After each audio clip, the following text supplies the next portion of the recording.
بسم اللہ الرحمن الرحیم۔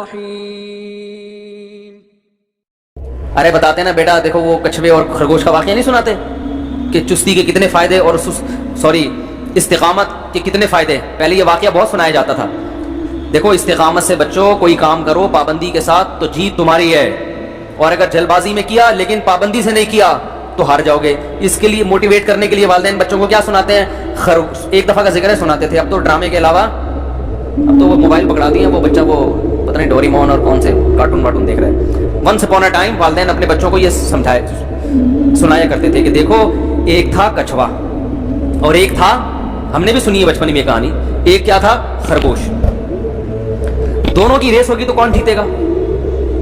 مثال کیسی خاندانی ہے، دیکھو خرگوش کی مثال بلی کے ساتھ لے آتے، پھر بھی جیتنا کس نے تھا؟ خرگوش نہیں جیتنا تھا نا بھائی۔ یار پتہ نہیں کیا ہو گیا آپ لوگوں کو، یار جیتنا کس نے تھا؟ خرگوش نہیں۔ خرگوش کی مثال اگر لے آتے کتے کے ساتھ تو بھی جیتنا کس نے تھا؟ خرگوش نے، کیونکہ خرگوش کی سپیڈ کتے سے کیا ہے؟ 12 زیادہ ہے۔ تو یہ جو جنگلوں میں خرگوش کا شکار کرتے ہیں نا، آگے جال وال لگا کے، بھاگ کے نہیں پکڑتے خرگوش کو، ان کو پتہ ہے ایک چھلانگ لگائے گا مارکیٹ سے شارٹ، وہ آگے جال وال لگا دیتے ہیں یا ڈرا دیتے ہیں اس کو، وہ سہم کے کھڑا ہو جاتا ہے۔ تو سب سے تیز رفتار جانور کو مقابلہ کروایا جا رہا ہے سب سے سست ترین، جس کو چلنے کے علاوہ دنیا کا ہر کام آتا ہے۔ چلتا ایسا ہے آدمی کہتا تو بیٹھا ہی رہتا تو زیادہ اچھا۔ اس تکلف کی تجھے ضرورت کیا تھی؟ بلا وجہ یہاں سے وہاں جا رہا ہے، کیونکہ عمر بہت لمبی ہے نا، تو اس لیے اس کو جلدی نہیں ہے کسی کام کی، اور اس کو ویسے ہی اتنا بڑا خول ہے، اس کو بھاگنے کی ضرورت ہی نہیں ہے۔ خرگوش کو تو پکڑائی میں آ گیا تو بیچارہ خوف سے مر جاتا ہے، یوں گردن بڑو مر جائے گا۔ کچھوا پکڑائی میں آگے بھی کیا کر لو گے آپ؟ اس کا وہ خول کے نیچے دب جائے گا اور زبان چڑھائے گا، بولے گا کر لے کیا کرنا ہے۔ آپ ہاتھی پہ کو لا کے اس پہ کھڑا کر دو گے، وہ کہے گا میری صحت پہ اثر نہیں ہوا۔ کیسی پیاری مثال ہے کہ بیٹا، ماں باپ بچوں کو بتایا کرتے تھے، بچوں ایک تھا، بولتے آپ بھی بچے ہی ہو نا، ہم سب بچے ہیں، ایک تھا خرگوش، اس کی ریسنگ تھی کس کے ساتھ؟ کچھوے کے ساتھ۔ بچہ ایک دم ویسے ہی اچھل جائے گا، ہاں کوئی مقابلے کا تو بنتا ہے کیا؟ نہیں، کتنی سبق والی مثال ہے نا، فائدہ تو بچے کو ہو رہا ہے نا بھائی۔ وہ یہ دیکھا جاتا تھا مثال صحیح ہو غلط ہو، فائدہ بچے کو موٹیویٹ کرنا مقصد ہے، وہ تو ہو رہا ہے نا موٹیویٹ۔ وہ ایک نے شیر کا بڑا زبردست، دوسرے نے اس کے جواب میں ایک اور شیر کا، لیکن وہ وزن ہی نہیں بن رہا تھا۔ اس نے کہا تو شیر نہیں، اس نے کہا جو بھی یہ بات سمجھ میں آ گئی کہ نہیں آ گئی ہے، ٹھیک ہے۔ تو ایک تھا خرگوش، اس کا مقابلہ کس کے ساتھ تھا؟ کچھوے کے ساتھ۔ تو بچہ یہ سن کے حیران ہوگا، ابو کوئی تک بنتی نہیں ہے بھائی۔ لیکن جب ریسنگ شروع ہوئی ہے، خرگوش اس گھمنڈ میں تھا کہ مجھ سے بلی نہیں جیت سکتی، مجھ سے کتا نہیں جیت سکتا ہے بھائی، لوگ میرے پیچھے جنگلوں میں بھاگتے ہیں، مجھے پکڑ نہیں سکے آج تک، یہ کمبخت کچھوا یہ کیا جیتے؟ اسی گھمنڈ نے اس خرگوش کو کیا کر دیا؟ ہرا دیا۔ تو پہلا سبق کیا ملا؟ تکبر اور اترانا بری اچھی چیز نہیں ہے۔ دوسرا، اس گھمنڈ کی وجہ سے وہ سست پڑ گیا، اس نے کہا میں ابھی سے بھاگ کے لائن کراس کرنے کی کیا ضرورت ہے، ابھی آرام کرو، سو گیا آرام سے۔ وہ کچھوا بیچارہ، اچھا کچھوا احساس کمتری کا شکار نہیں ہوا۔ کچھوے نے کہا، کچھوا یہ سوچ سکتا تھا نا کہ بھئی میں اس سے مقابلہ کر نہیں سکتا تو مجھے چل کے اپنی انرجی ضائع کرنے کی ضرورت کیا، پڑے رہو آرام سے۔ کچھوے نے کہا نہیں بھائی، جو ہو سکتا ہے وہ کرو، نتیجہ کس پہ ڈال دو؟ اللہ پہ۔ دوسرا سبق کیا ملا بچے کو؟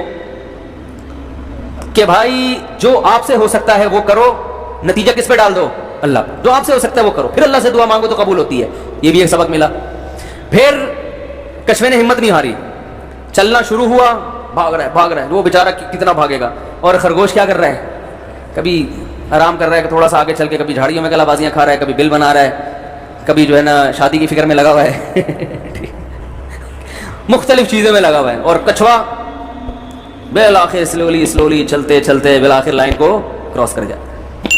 تو اس سے بڑا سبق بچوں کو یہ بتایا جاتا تھا کہ بھائی تھوڑا کام ہو پابندی کے ساتھ ہو، یہ بہتر ہے اس کام سے کہ جو زیادہ ہو مگر کنٹینیو نہ ہو۔ استقامت، تھوڑی تھوڑی کچھ بھی سیکھنا ہے، روزانہ تھوڑا تھوڑا سیکھتے رہیں۔ آپ روزانہ یاد کر لیں قرآن کی ایک آیت، 8-10 سال کے بعد آپ حافظ ہو گئے کہ نہیں ہو گئے؟ ایک آیت یاد کر لو، 8-10 سال کے بعد آپ کیا ہو گئے؟ حافظ ہو گئے۔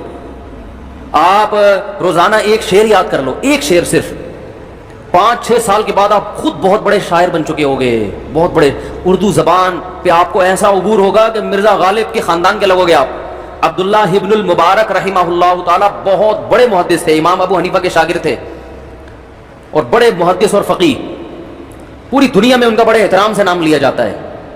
تو یہ بہت بڑے ادیب بھی تھے, عربی بلاغت کے نا بڑے شاعر تھے. انہوں نے جہاد پہ بھی نظمیں, یہ جو ہے نا, یا عابد الحرمین لو ابصرتنا لعلمت انک بالعبادۃ تلعب ریح العبیر لکم ونحن عبیرنا رہج السنابک والغبار الاطیب. حرم میں ایک عبادت کیا کرتے تھے فضیل ابن عیاض, وہ ان کے دوست تھے, وہ بڑے عبادت گزار تھے, 24 گھنٹے حرم میں ہی رہتے تھے. اور یہ محاذوں پہ, یہ کہاں رہتے تھے, انہوں نے اپنے ٹائم کو نا 3 حصوں میں ڈیوائڈ کیا ہوا تھا. 4 مہینے یہ میدان جنگ میں رہتے, عبداللہ بن مبارک 4 مہینے یہ علم حاصل کرنے میں لگے رہتے تھے, اور 4 مہینے کمانے میں, بزنس. مسلمانوں نے یاد رکھو ملازمتیں نہیں کی ہیں. کماؤ پوت آدمی 4 مہینے لگا سکتا ہے تبلیغ میں یا کہیں بھی. ارے جو ملازم ہے, جس کا کام باس کے بارے میں یعنی آپ کو سمجھ لیں, تو وہ تو یسر جیسر پہ لگا رہے گا نا. کیا خیال ہے بھائی؟ تو بزنس, سارے صحابہ تاجر تھے بھائی. اگر ملازمت کی ہے انہوں نے تو ایسوں کی ملازم بنے جن کا کوئی بڑا ویژن ہو. جیسے فوج میں بھرتی ہو گئے تو ان کا تو ویژن بڑا تھا نا کہ بھائی سرحدوں کی حفاظت. یا کوئی ڈاکٹر اگر ملازم ہے تو وہ پھر وہ بھی ٹھیک ہے کیونکہ ویژن بڑا ہے لوگوں کی صحت. لیکن یہ جو دفتروں میں صرف ویژن کیا ہے, شیمپو کی بوتلیں پوری دنیا میں تقسیم کرنا, اس شیمپو کمپنی میں آپ کیا کر رہے ہو, یہ کیا ہے بھائی, یہ کون سی ملازمت کر رہے ہو؟ تو کرتے رہو, چھوڑو نہیں, ورنہ اس سے بھی جاؤ گے. لیکن ایک مثال دے رہا ہوں, یہ کوئی بلند ذوق نظر نہیں ہے, سمجھ رہے ہو. پیپسی کولا میں مینیجر لگا ہوا ہوں میں. ابے تو پیپسی دنیا میں پھیلا کے کیا قوم کی خدمت ہو رہی ہے؟ یہ صرف کمانے کا ذریعہ ہے. تو آپ مینیجر ہو, آپ بھی کما رہے ہو, قوم کی خدمت نہیں ہے, اس سے کوئی بڑا ویژن نہیں ہے. دیکھو جاب کرو ایسے آدمی کی جس کا بڑا ویژن ہو, ورنہ اپنا کاروبار پھر اپنی پیپسی بناؤ, زمزم کولا وہ نہ بناؤ, کچھ اور بناؤ. تو کاروبار کرو, بزنس کرو. صحابہ سارے تاجر تھے, تبھی تو اربوں اربوں روپے کے سرمایوں کے مالک تھے. اور انہوں نے جو زمینیں لے کے وقف کی ہیں, حضرت عثمان نے, آج بھی مدینہ منورہ میں حضرت عثمان کے باغات, حضرت عمر کے باغات موجود ہیں. کتنا بڑا صدقہ جاریہ. یہ باغ بزنس سے انسان خرید سکتا ہے, جاب سے نہیں آتے باغات. جاب سے تو بیچارہ اسی پہ خوش ہوتا ہے. 1 لاکھ روپے مل گئے, آج بیگم آج تو باس نے مجھے 1.5 لاکھ روپے دیے کیونکہ آج آپ نے مکھن زیادہ لگایا تھا. اگر باس کے سامنے آپ اپنی خودداری کے ساتھ بات کرتے تو وہ 1 لاکھ بھی, کتنا آفیسز میں مکھن گیری چل رہی ہے, ہم نے بھی دنیا کے کچھ ماحول دیکھا ہے. باس کے سامنے یسر یسر باہر نکل کے اسی کو گالیاں دے رہے ہوں گے. تو صحابہ تاجر تھے. عبداللہ ابن مبارک رحمہ اللہ, ہم تو جتنے صحابہ کو تابعین, امام ابو حنیفہ تاجر تھے بھائی, جہاز چلتے تھے ان کے سمندر میں, تبھی تو بے فکر ہو کے پھر دین کا کام کیا ہے کہ معاش سے کیا ہو گئے, بے فکر. امام ابو حنیفہ کے سب سے قریب ترین شاگرد ہیں امام ابو یوسف, جن کے خلاف انجینئر نے بہت بکواس کی ہے. جتنے بھی ہمارے بڑے بڑے اسلاف ہیں نا, جن کو پوری دنیا مانتی ہے, اس نے سب کو مشکوک کر دیا. تو امام ابو یوسف رحمہ اللہ تھے غریب, لیکن تھے بڑے باصلاحیت. میں تجارت کا فائدہ بتا رہا ہوں, تجارت کا. امام ابو یوسف تھے غریب خاندان کے, اور ان کی والدہ اور ان کے خاندان کے لوگ بیچارے کپڑے دھو دھو کے جو ہے نا کمایا کرتے تھے. تو ان کی والدہ نے انہیں کسی دھوبی کے ساتھ بٹھا دیا, ٹھیک ہے نا, کہ اس کے ساتھ کیا کیا کرو, کپڑے دھویا کرو. یہ تھے بڑے ذہین. تو امام ابو حنیفہ کی مجلس میں جب گئے, علم پڑھا ان سے, اور پھر استاد اور شاگرد کا مکالمہ ہوا, تو امام ابو حنیفہ کو اندازہ ہو گیا کہ یہ مینٹل اپروچ ان کی بہت اونچی ہے اور یہ بہت کام کر سکتے ہیں دنیا میں. اب جب امام حنیفہ کے پاس آ کے بیٹھنا شروع کیا تو ان کی ماں کو پریشانی, گھر میں کما کے کھلائے گا کون ہے بھائی, کما کے کھلائے گا کون. تو امام حنیفہ کے پاس آئی, کہنے لگی بھائی میرا بچہ مجھے حوالے کرو, اس کو مولوی بنا رہے ہو, ہم نے کمانا بھی ہے, اس کو میں نے لگایا تھا وہاں, یعقوب نام تھا آپ کا. تو امام ابو حنیفہ نے بتایا اس بچے کو میرے پاس چھوڑ دو, اس کو میں روغن پستہ میں فالودہ کھانے کا ہنر سکھا رہا ہوں. اس زمانے کی بادشاہوں کی ڈش ہوتی تھی, پستے کے تیل میں نا, روغن میں فالودہ بادشاہ لوگ کھایا کرتے تھے. کہہ رہا میں ایسا ہنر سکھا رہا ہوں, کل یہ روغن پستہ میں بولو بھائی فالودہ. امام ابو یوسف نے یہ واقعہ پتہ ہے کب سنایا, کہ بادشاہ نے ان کو بلایا تھا اور بادشاہ نے کہا آج میں وہ ڈش کھلاؤں گا جو ہماری شاہی ڈش ہے, اور روغن پستہ میں فالودہ بنا کے بادشاہ نے آپ کے سامنے رکھا. سمجھ رہے ہو نا, علم کی وجہ سے ترقی ملی تھی ان کو. جب علم کوئی صلاحیت ہوتی ہے تو انسان کی اپروچ اوپر تک بھی پہنچتی ہے نا بھائی. اس زمانے میں تو حکومت کی ضرورت تھی نا, علماء بھی, ڈاکٹر, جیسے آج بھی جتنے بڑے لوگ ہیں حکومت خود ان کو بلاتی ہے. تو اتنا علم تھا کہ لوگ آپ کی اتنا سنتے تھے کہ بادشاہ خود آپ کا محتاج ہو گیا تھا. تو ایک دن بادشاہ نے بولا کہ آپ کی دعوت کی, یہ جو لوگ کہتے ہیں نا بادشاہوں کے پاس جانا برا ہے, ایسا نہیں ہے. اگر اچھی نیت سے انسان جائے کہ ان کو راہ راست پر لے کر آئے گا, تو ہمارے بہت سارے اسلاف سے یہ ثابت ہے, بہت سارے. یوسف علیہ السلام نہیں بادشاہ نے جیسے بلایا تھا گئے تھے, اور پھر آپ کو بادشاہت بھی ملی. تو بادشاہ نے کہا ایسی ڈش کھلاؤں گا بڑی خاندانی, ٹھیک ہے نا, جو ہم لوگ کھایا کرتے ہیں, اور روغن پستہ میں اس نے فالودہ بنا کے آپ کے سامنے رکھا. تو ان کو اپنا وہ واقعہ یاد آ گیا کہ میرے استاذ ابو حنیفہ نے کہا تھا میری ماں سے کہ یہ بچے کو ایسا علم سکھا رہا ہوں کہ کل باش کہ یہ روغن پستہ میں کیا کھائے گا. امام حنیفہ نے بھی دیکھو کیسا اشارہ دیا نا, اشارہ دے دیا. تو وہ کیا تھا, وہ ساری کفالت امام حنیفہ نے اپنے ذمہ لے لی کہ بھائی معاش سے بے فکر کر دیا کہ میں اس کا خرچہ کون اٹھائے گا, اور ان کی ماں کو بھی تسلی دے دی کہ آپ معاش کی فکر چھوڑ دو. تجارت تھی نا, سمندر میں جہاز چلتے تھے, نہیں ہوتے تو وہ بھی امام صاحب کہتے ہیں اچھا میں آفس فون کرتا ہوں, باس سے کہتا ہوں کوئی تنخواہ بڑھا دو, ایک بچہ میرے پاس آیا پڑھنے کے لیے تو تھوڑا سا اس کا بھی کرنا ہے, اس کی ماں کا بھی خیال کرنا ہے. باس کہتا پہلے ادھر آؤ بھائی, روغن پستے اور فالودے کھانے کے خیالات پیدا ہو رہے ہیں, باتیں روغن پستہ اور فالودہ کی, ادھر بیٹھو. وہ آیا ہوا ہے, ٹھیک ہے نا, کسٹمر آیا ہوا, پہلے اسے ڈیل کرو جا کے. وہ نہ خود ابو حنیفہ بنتے اور نہ امام ابو یوسف بنتے. ہمارے فرمایا کرتے امام ابو یوسف اگر وہی دھوبی گھاٹ پہ ہی جاتے رہتے تو ابو یوسف نہ ہوتے یعقوب ہوتے. پھر لوگ کہتے ہو یعقوبہ حضرت, تو پھر نقل اتارتے تھے, ایسے بلاتے ہو یعقوب ہے ادھر. تو ابو حنیفہ نے کیا بنا دیا ان کو. پھر انہی کے شاگردوں میں امام محمد, جو امام حنیفہ کے بھی شاگرد ہیں, اور امام ابو یوسف سے بھی انہوں نے بہت کچھ علم حاصل کیا. پھر امام محمد کے شاگرد امام شافعی.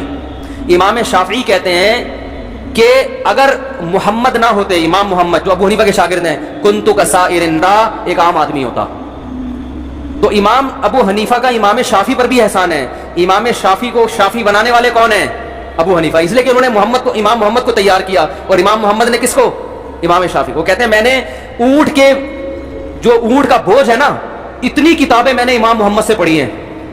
اتنی کتابیں میں نے کس سے پڑھی ہیں؟ امام شافعی کہتے ہیں امام محمد سے. اور کہتے ہیں میں نے بھاری جسم والوں میں امام محمد جیسا ذہین نہیں دیکھا, ورنہ تو موٹے جسم کے لوگ اکثر کن ذہن ہوتے ہیں نا, باریک پھرتیلے ہوتے ہیں. کہتے ہیں میں نے بھاری جسم والوں میں ان سے زیادہ ذہین نہیں دیکھا.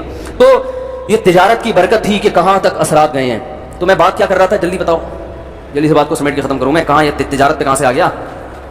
ایک تو یار آپ لوگ کیا ہو گئے آپ لوگ, ارے یہ تجارت پہ کہاں سے آیا؟